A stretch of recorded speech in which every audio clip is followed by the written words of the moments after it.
Jazz hands. Guess what we're going to talk about today?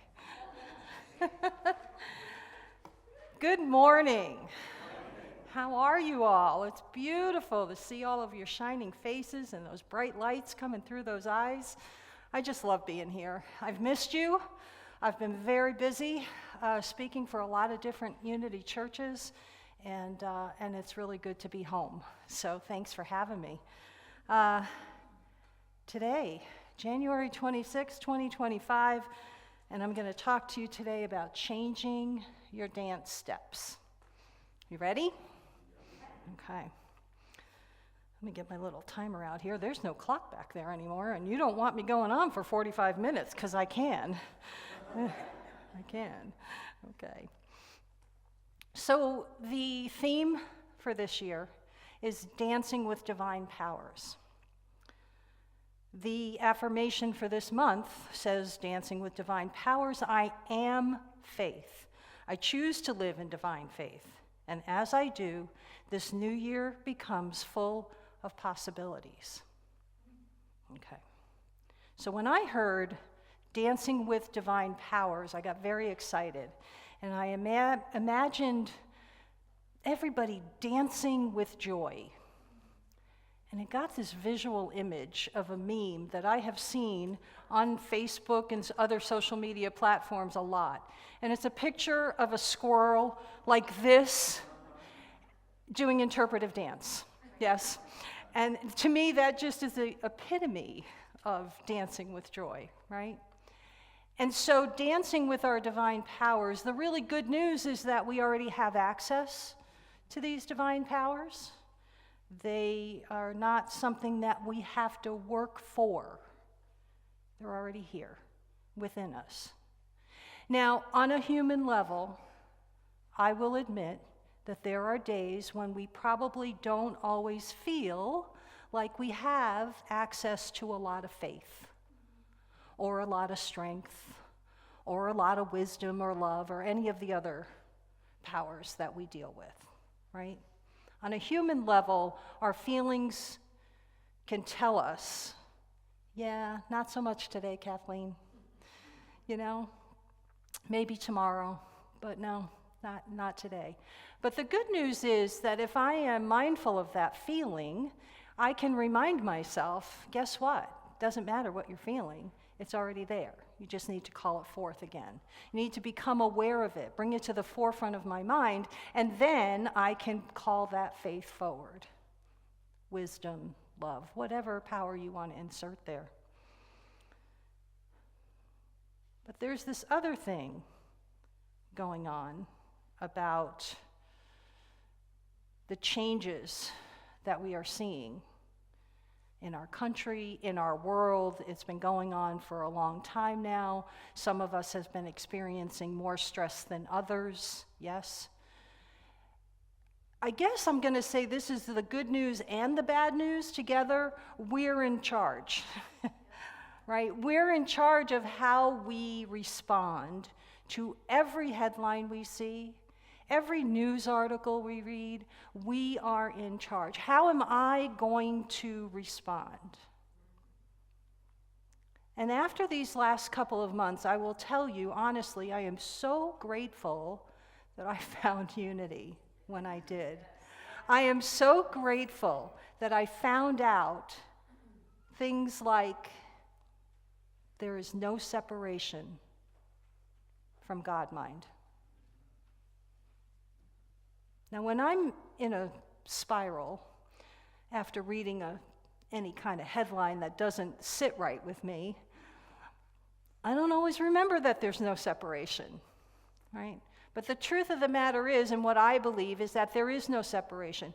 We are all connected, energy-wise. We are all connected. You notice I didn't say we're connected with one group but not the other? That's a hard lesson. It's tough. We're all connected.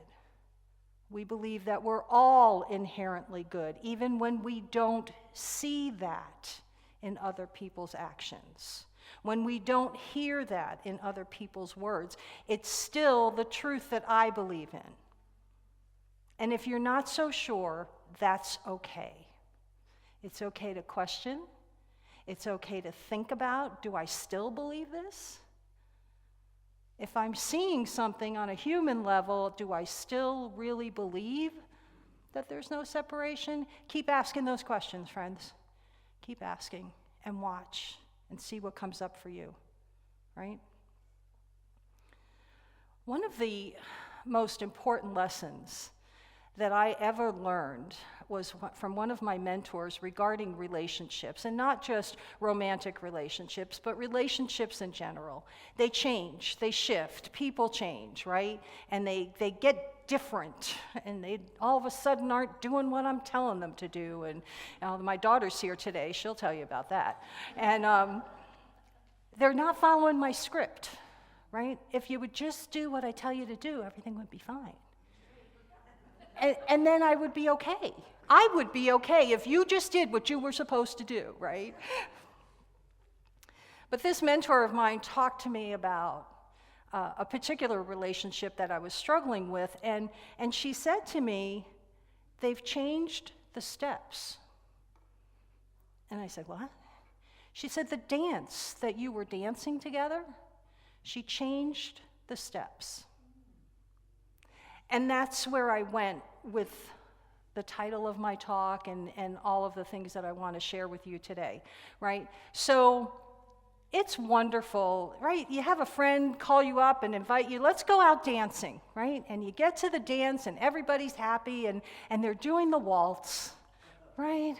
They're doing the waltz, and all of a sudden Chubby Checker comes on, and all of a sudden they're doing the twist, right? Right? That's not an easy transition to make, right? It's okay if you're doing the waltz and then you go into the tango, maybe. You can do the tango, yes. But it's not so much fun when you go from something with the energy level of a waltz, of a gentle, soft shoe, right? And then all of a sudden you're doing the twist. And then you're doing this. I don't even remember what it was called. Was that? I don't even remember. It doesn't matter. We were doing it, right? We were doing it. The swimming, right? Okay. So everybody's going to be thinking about this later on. I just know it. The point is that what she said to me, when she put it that way and I started to imagine it, it is true, right? When we're in relationship with anybody, and all of a sudden they go through a change, whether they experience something traumatically or they suddenly decide to go to school and they get a degree and they change careers or whatever the change may be. If they suddenly change the steps on me, how do I handle that? Not how do they handle it? Because I could sit there and I could say, they changed the steps. That's on them. No. It's always a choice. I always have a choice. Am I going to try and learn the new dance? Am I going to try and keep up? Is it time to step back and take a little bit of a break? Whatever the case may be. But that's where my head went, and I was thinking about changing those dance steps. And when I say dance steps to you today, on Sunday, January 26th, I'm talking about how are you going to change up your responses? Responses to friends who post on social media with things that you do not agree with, whatever you believe. How are you going to change your responses? How are you going to change your words? How are you going to change your actions? And I would encourage you to take to heart this question: what is for the highest and the best of all? Now, some days I can't ask that question to myself. I'm not there, right? Believe it or not, I'm a spiritual being, but I'm having a human experience. And some days, those human experiences are a little bit tougher to deal with. Yes? Right? But if I want to make a difference in this world, I'm not ready to believe that everything is hopeless. I'm just not ready to go there. Now, on a human level, there are days when I feel hopeless. But that's just a feeling, and I know what to do with that, right? I can go into meditation. I can remind myself of the 12 powers that I have access to. I can go out and help a friend, get out of my stuff. Do you know what the best tool is? Have you ever noticed when you're sitting in your own garbage? I had to think for the word for a moment. You're sitting in your own garbage. Somebody calls up and they need help and you go and you help them. Do you notice how you suddenly forget about the stuff you were really upset about? It works wonders. Because as soon as I get out of my own head, I'm ready to be there for other people. I'm ready to be of service to others, maximum service to others. But sometimes I need something to stimulate me, to motivate me, to get me going, because I can get caught up in it. The human experience is not for sissies.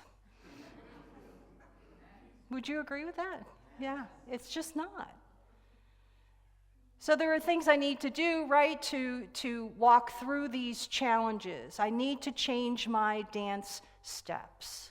One of those things I can do is I can remember that I am dancing with divine powers. I am faith. Do you know what that means? I am faith. It means I am faith in expression. When people see me out in the real world, it's all the real world. I understand that. But when I'm at work, I want to be faith in expression. Now, that may look different to all of us here. For the number of people that are here in this building right now, we all may have a slightly different definition of what faith looks like. But all we need to do is to worry about being that in expression, right? The 12 powers help us to explore our spiritual selves, right? We can set the tone for this entire year if we remember that we have access to the 12 powers. And if you're newer here and you're not sure what I'm talking about, let me just give you a very brief synopsis of the 12 powers, okay? The first one is faith, and that is our ability to believe with confidence and conviction regardless of appearances. Well, that's a tricky one, right? But that's what it is, right? Deep down, we have that faith inside of us, and we can call it forth. I believe, regardless of what I think I'm seeing around me. All of that appears to be outside of me anyway. What's true is what's within us. The second one is strength, the ability to endure or persist. Well, yeah, we need that right now, right? And even if we weren't going through whatever's going on in our world at the moment, think about just the daily challenges that we have of being in family, of being in the workplace, all of that stuff. We sometimes need that strength, right? I just recently finished up a project at work that took us over a year to get through. It was supposed to be a 3-month deal. It took like 13 or 14 months. It was crazy. We thought it was never going to end, right? And I sign in every morning and I go, oh, is it over yet? But we did it. We got through it. You know, that ability to endure and persist. Wisdom, this is one of my favorite powers, I will be honest with you. It used to be the power of judgment, but then people judged the word judgment, and so they decided to call it the power of wisdom. But that's our ability to discern and evaluate. It's really not about judging just for the sake of judging, but it's able to discern what is important, what's not important, right? What is mine to do, all of that kind of stuff. The power of love is the ability to harmonize, unify, and attract. I love the power of harmony. right? Now there's the power of power. Some call it the ability to master or dominate self. And that's that power that we call upon. Please help me with my thoughts. Help me with my words. Help me with my actions, right?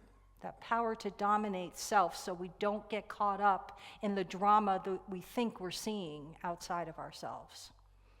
Imagination is that ability to envision, dream, and visualize. Anybody have ever had dreams before, right? Goals, right? I don't mean the nighttime dreams, although those are part of it, but I'm talking about when you were little and I wanted to be a dancer. Could you tell? I actually studied dance from the time I was 3 years old until I was 19 years old. And and then I met my future husband and I chose to get married and have children.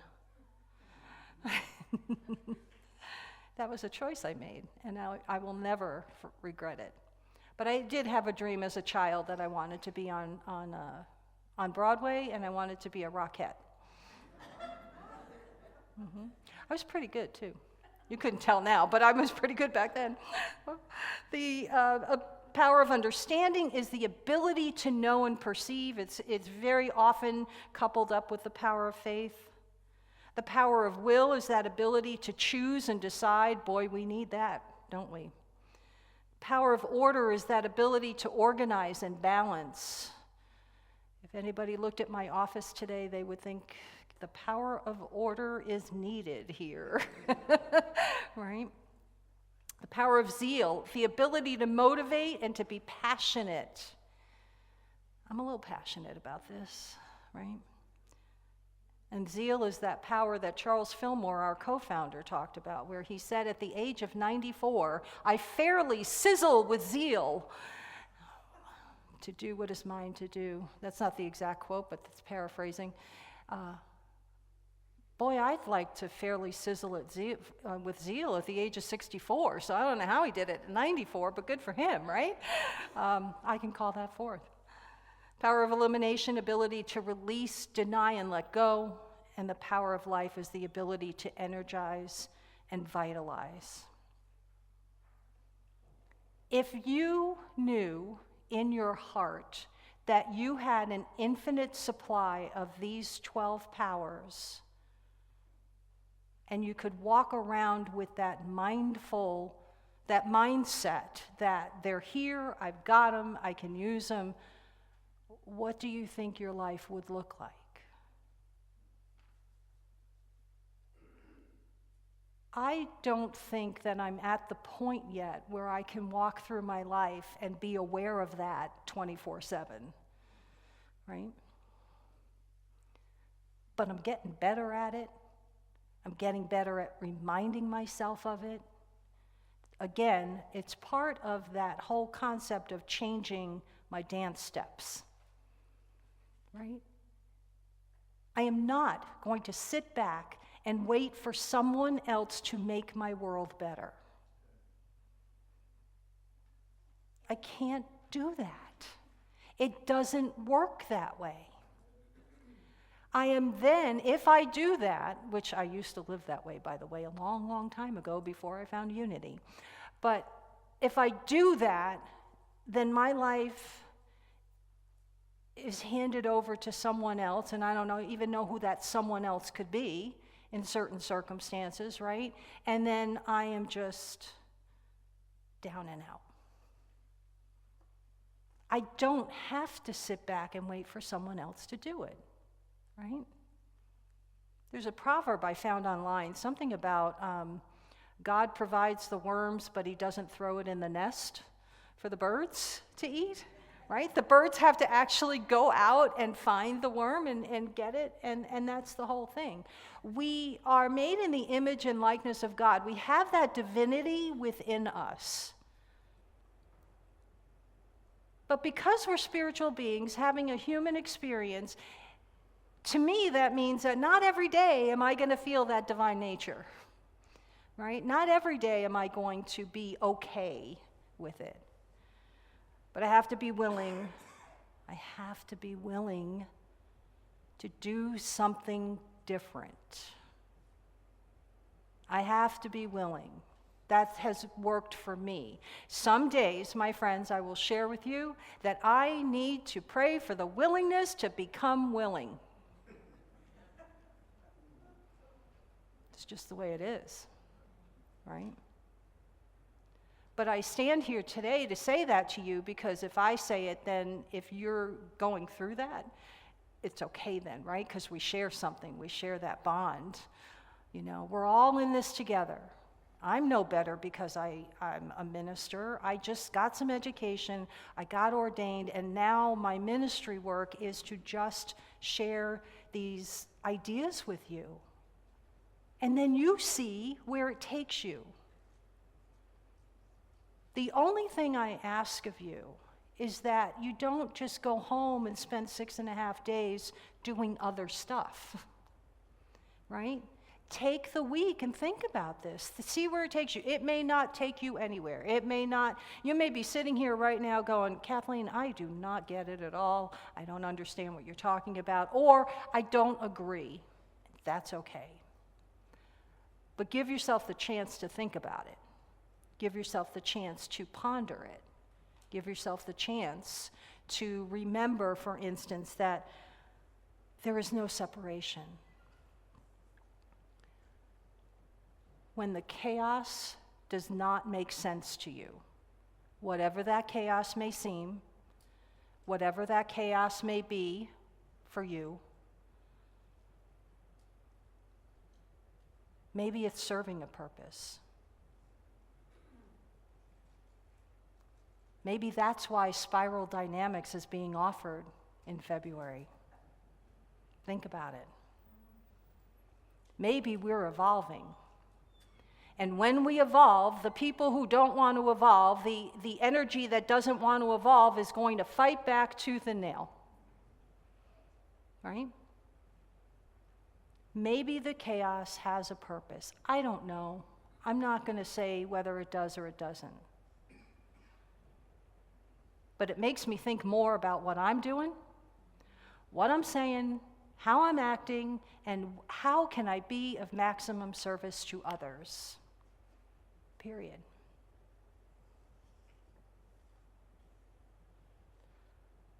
Are you willing to change your dance steps? Are you willing to pray for the willingness to change your dance steps? That's okay. What am I going to do? How am I going to do it? The only thing I say to you now, my friends, is let's do it together. Yeah. And so it is. Amen.